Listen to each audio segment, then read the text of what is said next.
What if I told you that one night, a single conversation, overheard through a closed door, could unravel an entire lifetime of carefully constructed lies?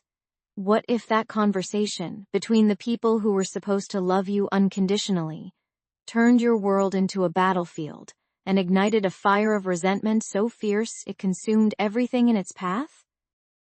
My name is Sarah Miller, and this is the story of how my own parents, the people who raised me, told my brother, "Don't worry, we'll make your sister pay for everything." So I did exactly that. I made them pay. I took it all. For years, I believed in the American dream my parents preached. Hard work, loyalty, family first. We lived in a quiet suburb of Cincinnati, a picture-perfect family on the outside. My older brother, David, was the golden child, effortlessly charming, academically brilliant, destined for greatness. I was the quiet one, the diligent student, the responsible daughter who always followed the rules. I thought we were a team, a united front against the world. I was wrong, terribly, catastrophically wrong. The resentment began subtly, a slow, insidious burn. It started with the small things. David's birthday gifts were always grander, his accomplishments celebrated with more fanfare. My straight A's were met with a nod, his B+s with a parade. I brushed it off, told myself it was just sibling rivalry, that parents always have favorites. But deep down, a seed of bitterness was planted, watered by every perceived slight, every overlooked achievement. Then came the night everything changed. I was 22, home from college for the summer, working 2 jobs to save for my senior year. David, 2 years my senior, had just graduated from an Ivy League university, burdened by an astronomical student loan debt that dwarfed anything I could imagine. Our parents, successful real estate developers, had always prided themselves on their financial savvy. Their ability to navigate the complex world of investments. They had a reputation, a legacy they were desperate to protect. I remember the humid Ohio evening, the crickets chirping outside, the scent of honeysuckle drifting through the open window. I was heading to the kitchen for a glass of water when I heard their voices, hushed but intense, coming from the den. The door was slightly ajar, a sliver of light escaping into the darkened hallway. Curiosity, a dangerous companion, pulled me closer. "We can't let David start his career with this kind of burden," my mother's voice whispered, laced with an urgency I rarely heard. "It'll cripple him before he even begins." My father's reply was a low rumble. "We have options, Martha. We just need to be smart about this." My heart pounded. Was this about their business? A new venture? I leaned closer, straining to hear, completely unprepared for the words that followed. "What about Sarah's trust fund?" my mother suggested, her tone chillingly casual. "She doesn't even know about it yet. It's enough to cover David's loans, and then some." My blood ran cold. A trust fund? I had no idea what she was talking about. Every dollar I had for college, every penny for my textbooks I had earned myself, through scholarships and endless hours flipping burgers and waiting tables. Then came the line that shattered my universe, the words that would echo in my mind for years, fueling an obsession that would define my life. My father's voice, calm and calculated, delivered the ultimate betrayal. "Don't worry, David. We'll make your sister pay for everything." The world spun. My own parents, the people who tucked me in at night, who taught me right from wrong, who preached about honesty and integrity. They were planning to steal from me, from a trust fund I didn't even know existed, to bail out their golden boy. Not only that, but they were going to make me, their own daughter, unknowingly foot the bill. In that moment, the subtle resentment I carried erupted into a raging inferno. The bitterness transformed into a cold, hard resolve. They wanted me to pay? Fine. I would make them pay. I would take it all. But not in the way they imagined. This wasn't about money anymore. This was about justice. This was about reclaiming my worth, my identity, and every single ounce of dignity they had tried to strip away. The next few years were a masterclass in deception, a silent war waged right under their noses. I played the dutiful daughter, the supportive sister, all while meticulously gathering information, learning their weaknesses, understanding the intricate web of their financial empire. Every smile I gave them was a lie. Every "I love you" a calculated step towards my ultimate goal. I was no longer Sarah, the quiet, responsible daughter. I was Sarah, the architect of their downfall. And what I uncovered, what I meticulously planned, would shock them to their core. What happened next wasn't just revenge. It was a complete, systematic dismantling of everything they held dear. And it started with a single, devastating revelation that would change their lives forever.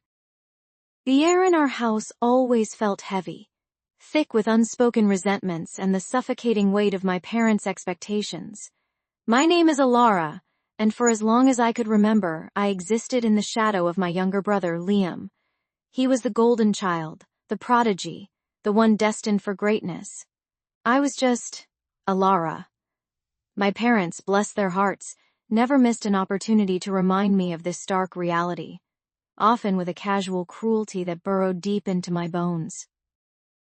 Every achievement of mine, no matter how significant, was met with a lukewarm nod, quickly overshadowed by Liam's latest triumph, real or imagined. Our family lived in a sprawling old Victorian house in the heart of suburban Connecticut, a place that outwardly exuded charm but inwardly felt like a gilded cage. Dust motes danced in the sunbeams that pierced through the tall windows, illuminating the countless framed photos of Liam. His kindergarten graduation, his Little League trophy, his acceptance letter to an Ivy League university. My own accomplishments, like my scholarship to art school or the regional painting award I won, were relegated to a forgotten corner of the attic, gathering dust alongside old tax documents.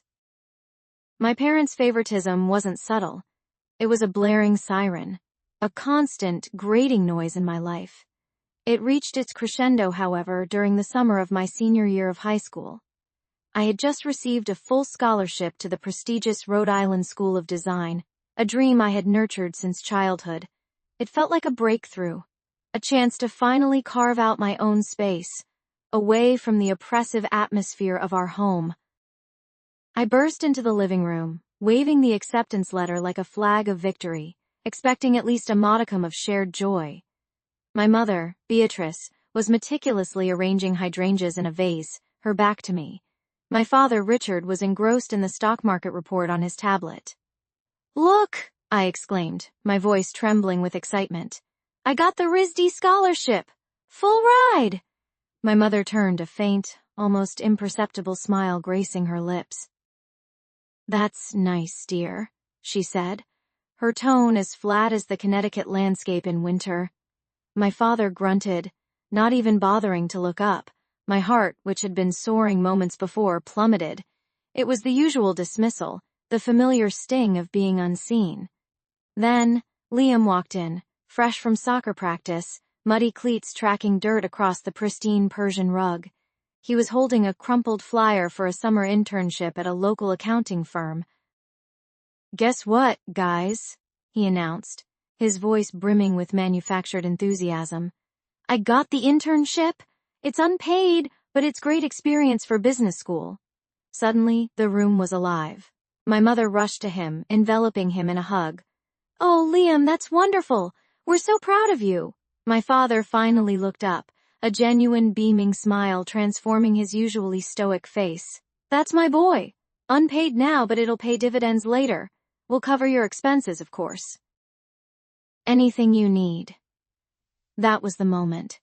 That was the seed of bitterness that began to sprout within me. They would cover his unpaid internship expenses, but my full scholarship, which meant I wouldn't be a financial burden, was met with indifference.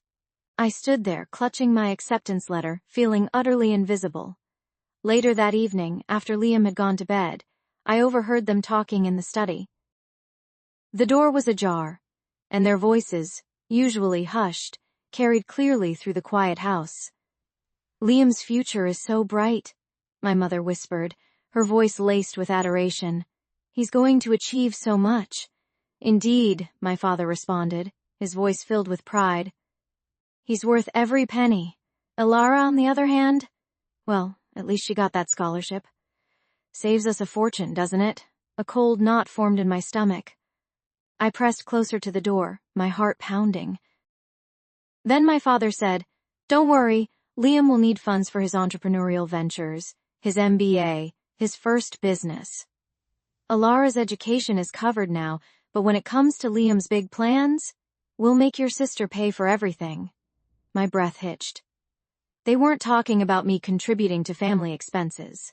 They were talking about my future, my potential earnings, as a piggy bank for Liam. The words echoed in my mind. A cruel, shocking revelation. We'll make your sister pay for everything. It wasn't just about favoritism anymore. It was about financial exploitation, about turning me into a resource for Liam's ambition. That night, the resentment festered, transforming into something far more potent, a chilling resolve. My parents, in their blind adoration for Liam, had just declared war on my independence. I would not be their ATM. I would not be Liam's silent benefactor. I would take what was mine and then some. The game, I realized, had just begun. My parents' declaration, that casual dismissal of my future, echoed in my mind like a broken record. It wasn't just about the money anymore. It was about the fundamental disrespect, the way they saw me not as their daughter, but as a resource, a means to an end for Liam. The game, as I understood it, had indeed begun. The quiet fury that had simmered for years now began to boil, transforming into a chilling clarity. I wouldn't just take what was mine. I would dismantle their carefully constructed world, brick by gilded brick. My first move was subtle, almost imperceptible. I started by meticulously cataloging every expense related to Liam: tuition, books, his endless array of extracurriculars, fencing lessons, debate club, even a private tutor for advanced calculus, all paid for by my parents without a second thought. I remembered the worn textbooks I'd used, hand-me-downs from cousins, while Liam's shelves groaned under the weight of brand-new hardcover editions. Every dollar spent on him felt like a dollar stolen from my own potential, a tangible representation of their favoritism. I created a spreadsheet, a cold, hard document of their financial bias, and the numbers grew with each passing day. This wasn't about petty grievances. It was about a deeply ingrained pattern of systemic disadvantage, a narrative woven into the very fabric of our family. I also began to subtly shift my own behavior. The eager Ilara, always striving for parental approval, slowly receded. I became less available, my responses shorter, my presence in the family home increasingly ephemeral. When my mother would ask about my day, I offered vague, non-com, middle answers. When my father inquired about my art, I simply shrugged, feigning disinterest. They were so accustomed to my constant effort to please, my desperate bids for attention, that my withdrawal went largely unnoticed, interpreted perhaps as typical teenage angst.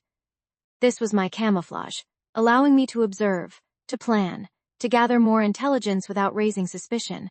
I needed them to believe I was still the same Ilara, easily dismissed, easily manipulated.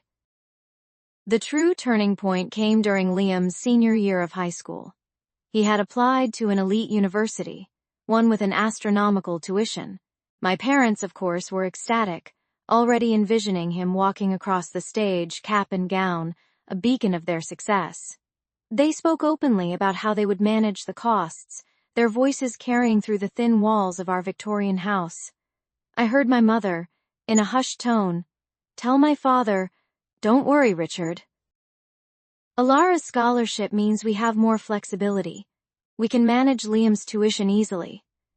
My heart hammered in my chest. There it was, the confirmation spoken aloud. My achievements were merely a financial buffer for Liam. My scholarship, hard-won through countless hours of dedication, was not a testament to my talent, but a budgetary convenience for their golden boy. That night, I couldn't sleep.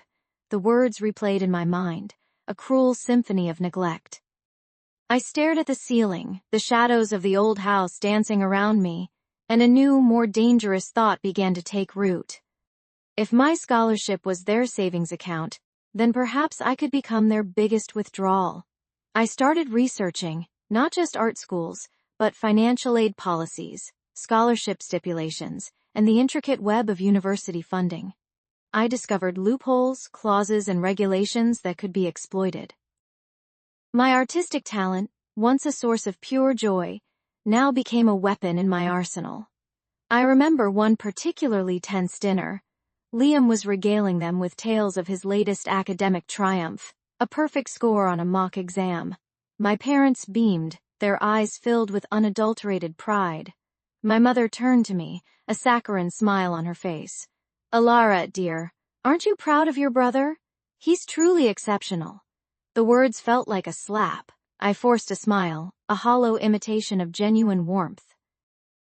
"Of course, Mother," I replied, my voice carefully neutral. Liam always was destined for greatness. The irony was lost on them, absorbed in their own self-congratulatory glow. They had no idea the silent battle raging within me, the meticulous plans taking shape under their very noses. My focus shifted from just art scholarships to any and every grant, fellowship, and academic award I could possibly secure.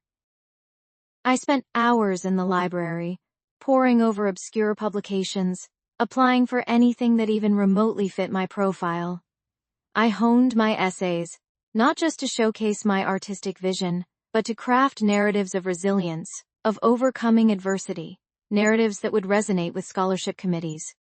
I became a master of presenting myself as the underdog, the deserving recipient, while inside, I felt like a coiled spring, ready to unleash years of suppressed fury. The resentment was no longer a passive emotion. It was a driving force, a relentless engine pushing me forward. The first major victory came in the form of a substantial grant from a national arts foundation.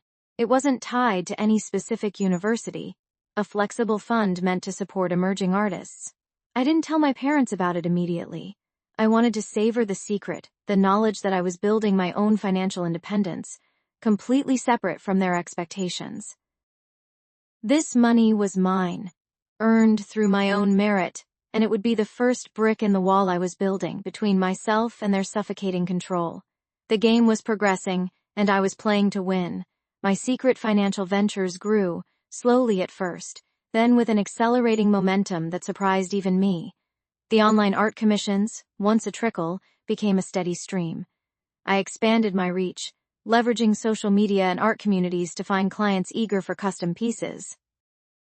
Each brushstroke, each sold canvas, felt like a small victory, a defiant act against the narrative my parents had so carefully constructed for me. This wasn't just about money, it was about reclaiming my worth, proving to myself that my talents had tangible value, a value my family had consistently dismissed. I invested wisely, researching markets, learning about stocks and digital currencies. The small sums I earned from art began to multiply, growing into amounts I'd only ever dreamed of. It was a meticulous, almost obsessive process. Every spare moment was dedicated to learning, to planning, to executing. I spent late nights poring over financial reports, early mornings tracking market trends. The thrill wasn't in the numbers themselves, but in the quiet, undeniable power they represented. This was my escape fund, my freedom fund, meticulously built brick by brick, entirely independent of the crumbling foundation of my family's inherited wealth. My parents, meanwhile, remained blissfully unaware, cocooned in their world of inherited privilege and self-importance. They continued to praise Liam, to invest in his future, to speak of his inevitable success as if it were a foregone conclusion. They pushed him towards a career in law, a respectable profession that would uphold the family name and, more importantly, ensure a steady flow of income to maintain their opulent lifestyle. Liam, for his part, seemed to absorb their expectations like a sponge, his ambition mirroring their own. He often spoke of the grand plans he had for the family fortune, the investments he would make, the legacy he would build. The irony was a bitter taste on my tongue. One evening, I overheard a conversation that solidified my resolve, turning my quiet ambition into a burning, unyielding purpose. I was in the kitchen, making myself a cup of tea, when their voices drifted from the living room. My mother's tone was hushed, conspiratorial. "Richard, are you sure about this trust fund for Liam? It ties up so much capital." My father's voice, usually booming, was unusually soft. "Beatrice, it's a necessary step. We need to secure his future. And besides," he paused, and I felt a chill creep up my spine. "Don't worry, we'll make your sister pay for everything." The words hung in the air, heavy and suffocating. Make me pay for everything. It wasn't just a casual remark, it was a declaration, a glimpse into the depth of their manipulation. They weren't just favoring Liam, they were actively planning to exploit me, to use my supposed lack of ambition or success as a justification for their financial machinations. They saw me as a resource to be tapped, a problem to be managed, rather than a daughter. The tea I was holding grew cold in my hands. A cold, calculated rage settled deep within me. This wasn't just about emotional neglect anymore. It was about a deliberate financial betrayal. They intended to use Liam as their instrument, to funnel their wealth to him while leaving me to fend for myself, perhaps even expecting me to contribute to their lifestyle later. The thought was repulsive. They wanted me to be their contingency plan, their fallback, while Liam basked in their unconditional support. That night, sleep eluded me. I lay awake, staring at the ceiling, the phrase, "make your sister pay for everything," replaying like a broken record. My resentment, already a simmering cauldron, began to boil over. The emotional arc shifted. It was no longer just about proving myself. It was about ensuring they could never make me pay for anything. It was about turning the tables, using their own tactics against them. I started digging deeper into their financial affairs, using the skills I'd honed in my own ventures. It was surprisingly easy to find loopholes, to uncover the extent of their assets, the intricate web of trusts and offshore accounts they had meticulously set up for Liam. They were so confident in their secrecy, so blind to my capabilities, that they left digital breadcrumbs everywhere. Their arrogance was their greatest vulnerability. I discovered the details of Liam's trust fund, a massive sum set to be released to him on his 25th birthday. It was designed to be ironclad, a fortress of wealth. But every fortress has a weakness, and I was determined to find it. The thought of them funneling all that money to Liam, while simultaneously planning to make me pay, fueled a dark, relentless energy within me. The game had changed. It was no longer just about my financial independence, it was about a strategic dismantling of their plans. Every investment I made, every new client I secured, every piece of information I uncovered became a weapon in my arsenal. My art, once an escape, now felt like a cover, a quiet, unassuming front for the larger, more intricate masterpiece I was creating. A masterpiece of revenge. The obsession had taken root, growing with an intensity that consumed my every waking thought. I would not just escape, I would ensure they paid the true price for their cruelty. The sheer audacity of their pronouncement, "Don't worry, we'll make your sister pay for everything," echoed in my mind, a toxic mantra. It wasn't just a casual dismissal. It was a declaration of war, a gauntlet thrown down in the quiet sanctity of our living room. My parents, Beatrice and Richard, oblivious to the inferno they had ignited within me, continued their superficial lives, cocooned in their delusion of familial harmony. They saw only the golden boy, Liam, and the invisible daughter, me. But invisibility, I realized, could be a powerful cloak. My art, once a sanctuary, transformed into a meticulously crafted disguise. I pored over old photographs, not for nostalgia, but for clues. I cross-referenced dates, events, and financial records, piecing together a mosaic of their carefully constructed lies. The sprawling Victorian house, once a symbol of their affluence, became my battlefield.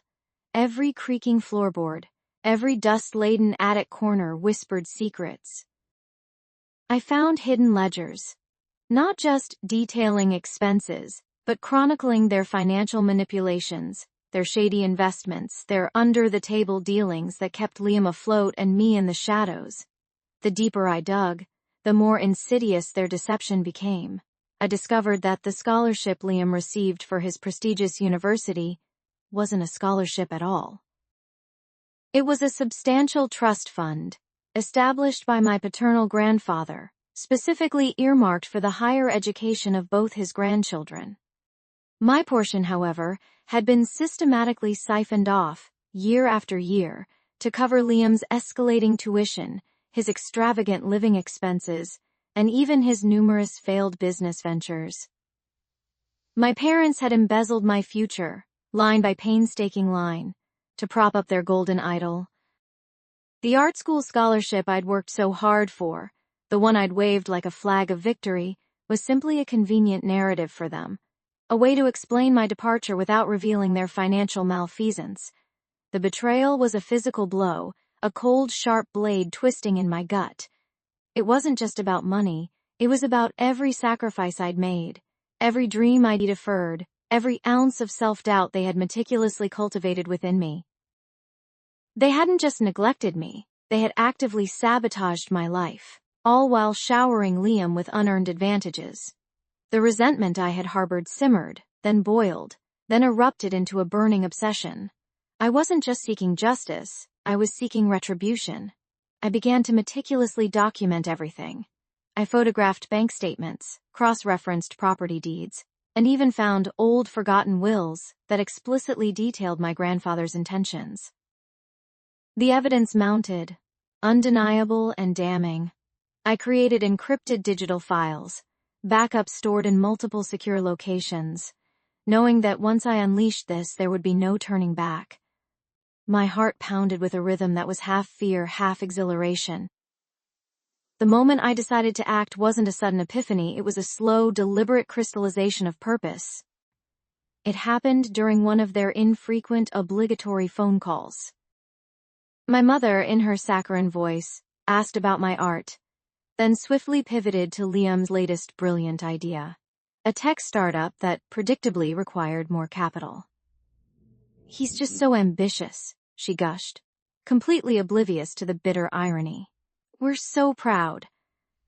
My father chimed in, "Yes, Liam's future is secure. We've made sure of that." That was the final straw. Their words, so casually delivered, confirmed their complicity, their complete lack of remorse. I hung up the phone, my hand trembling not from weakness, but from the suppressed power I now wielded. The time for quiet suffering was over. The time for reckoning had arrived.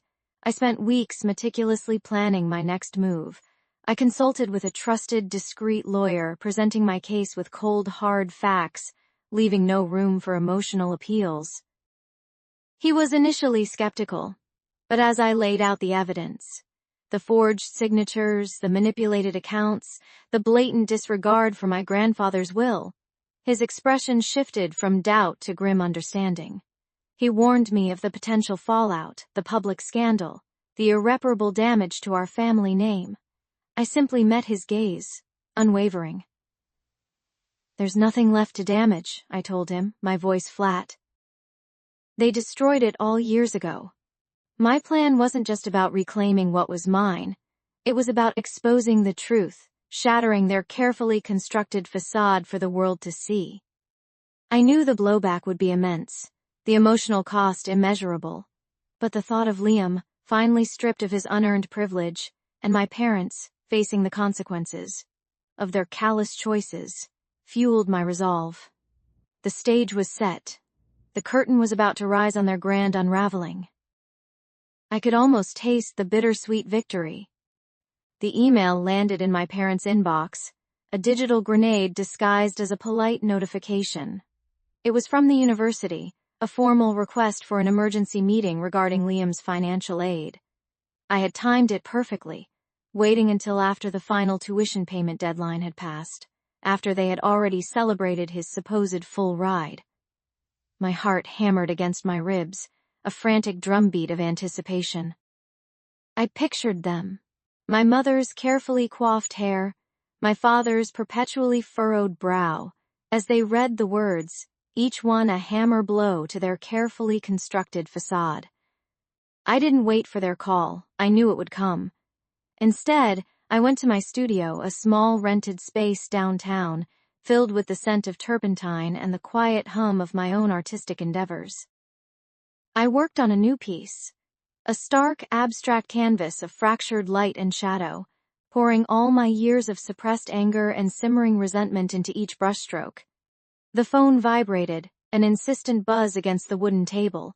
It was my mother. Her voice, usually so composed, was laced with a frantic edge I had never heard. "Alara, what is this about Liam's scholarship? They're saying it was based on a miscalculation, a clerical error.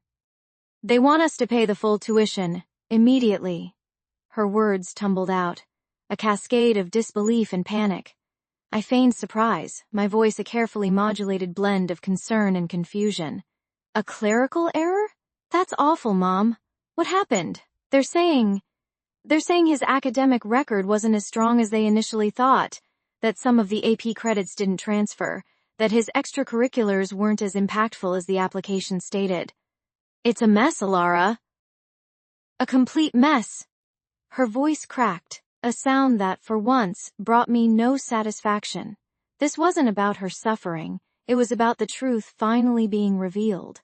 My father's booming voice, usually so authoritative, cut through her distress. "Alara, you need to help us. You're good with details, with paperwork. There must be a way to fix this. Liam's future, his entire future, depends on this scholarship." The desperation in his tone was palpable. He didn't ask for my help. He demanded it, assuming, as always, that my purpose was to serve their needs. I paused, letting the silence stretch, letting them truly feel the weight of their predicament. "Dad, I don't know what to tell you. If the university found discrepancies, there's probably a good reason. They're very thorough." "Discrepancies? What discrepancies?" my mother interjected, her voice rising in pitch. "Liam is a brilliant student. He's always been exceptional." "Mom, you know how competitive these Ivy League schools are," I said, my voice deliberately flat. "They scrutinize everything. Perhaps some of the embellishments on his application were noticed." The word embellishments hung in the air, heavy with unspoken meaning. I heard a sharp intake of breath on the other end of the line. My father's voice was a low growl. "What are you implying, Alara?" "I'm not implying anything, Dad. I'm just stating facts. Universities conduct thorough reviews. If they found an issue, it's because there was one. And if Liam's records weren't as stellar as portrayed, then the scholarship was never truly earned." I spoke with a detached calmness that belied the storm raging within me. This was it, the moment of reckoning. But we told him not to worry," my mother stammered, her voice barely a whisper. "We said we'd make you pay for everything if anything went wrong." The words, once a cruel joke, now echoed with a chilling irony. "Did you now?" I asked, my voice devoid of emotion. "And how exactly did you plan to do that, Mom? Did you think I had a secret trust fund tucked away? Or did you just assume I'd magically materialize the funds for Liam's tuition, just as I've always been expected to materialize whatever you needed?" The line went silent, a vast, echoing void.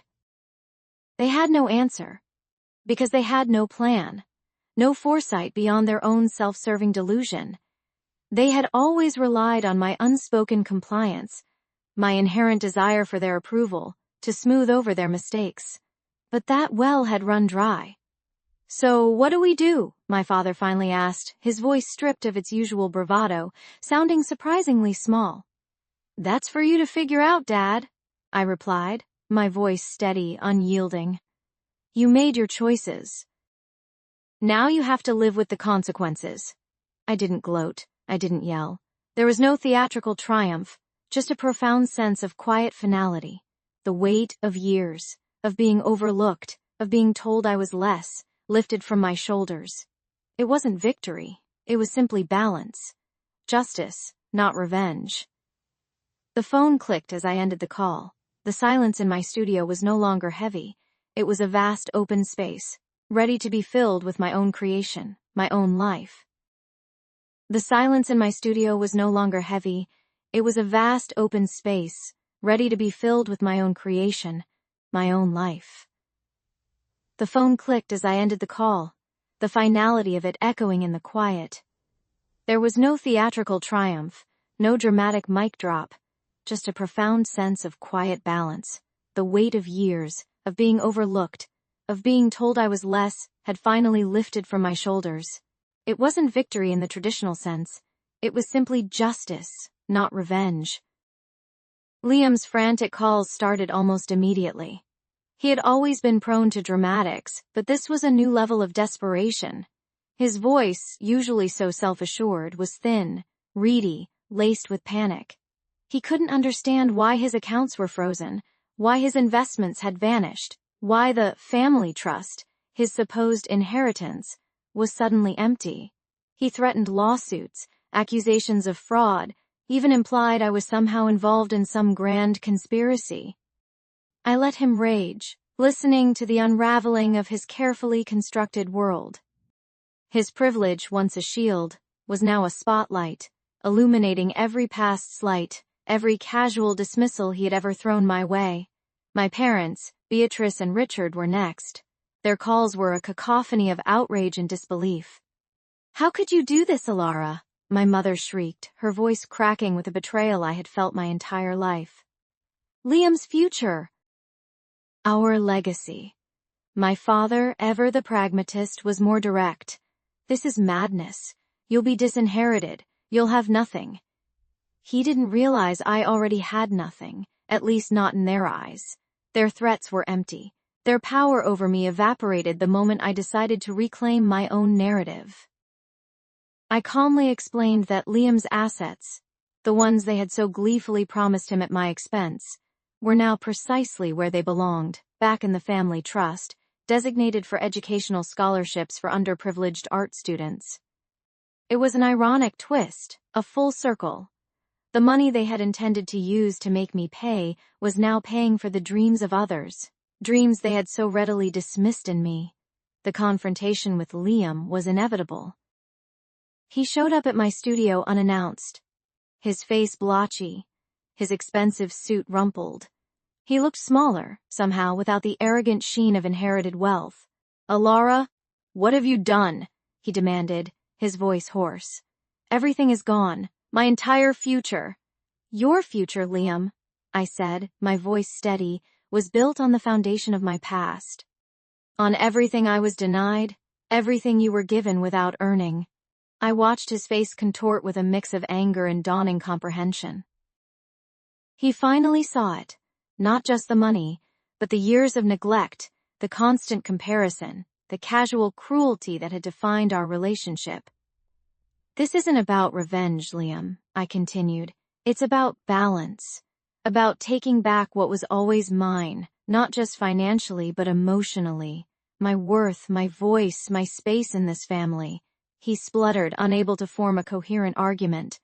The golden boy, stripped of his gilded armor, was just a boy, lost and bewildered. There was no apology, no remorse, not yet.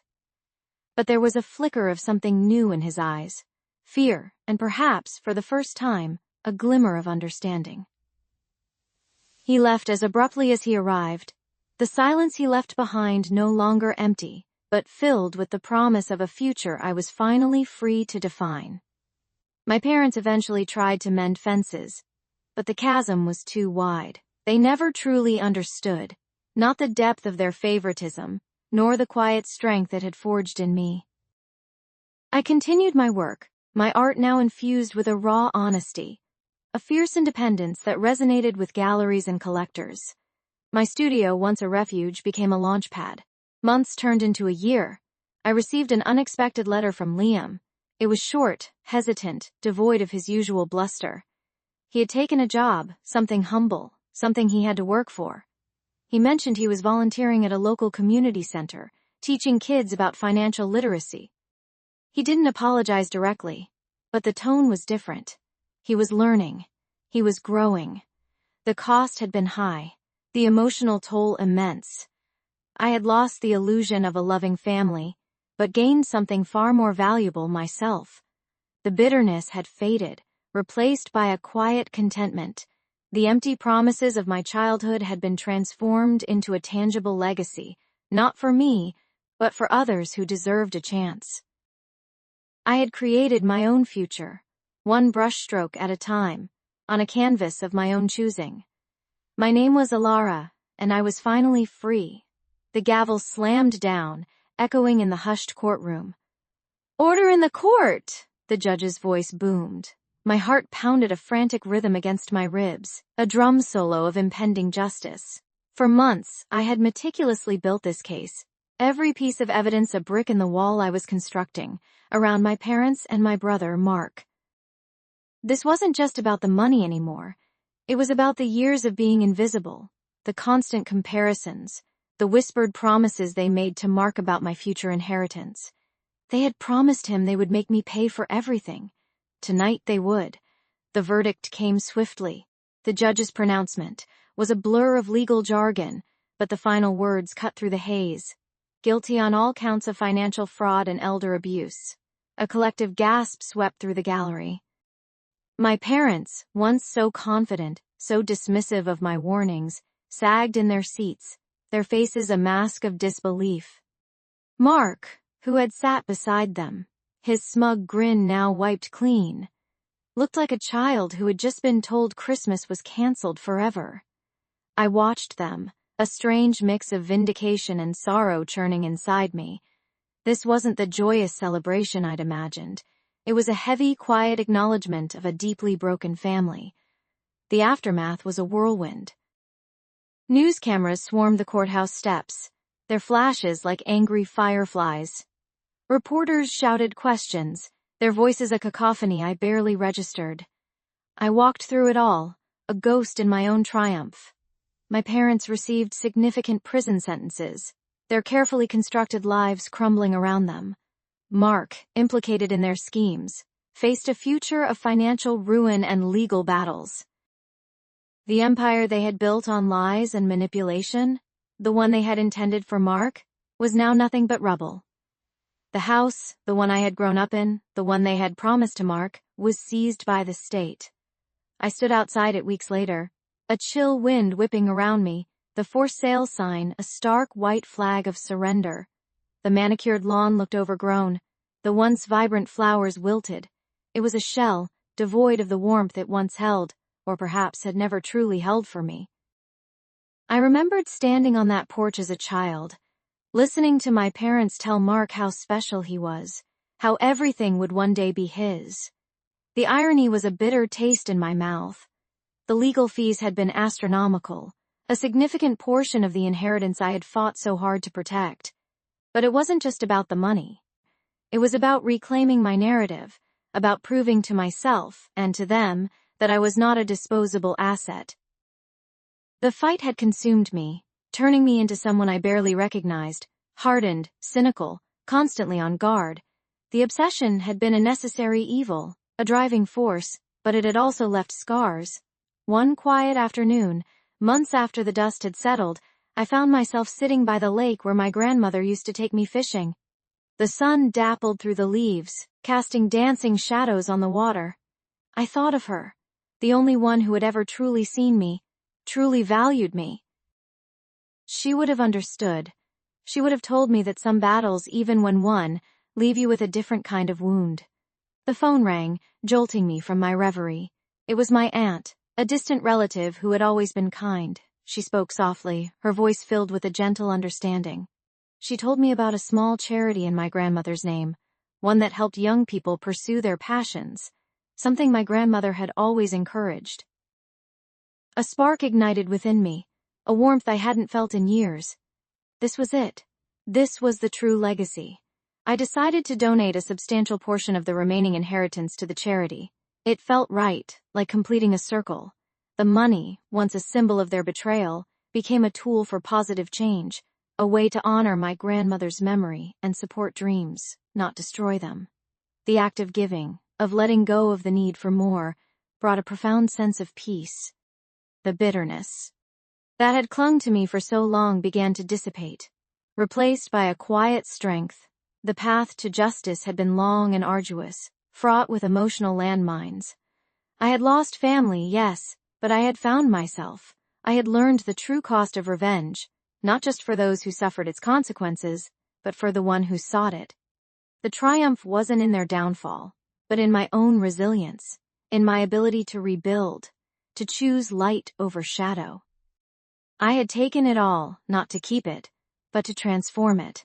And in that transformation, I finally found my freedom.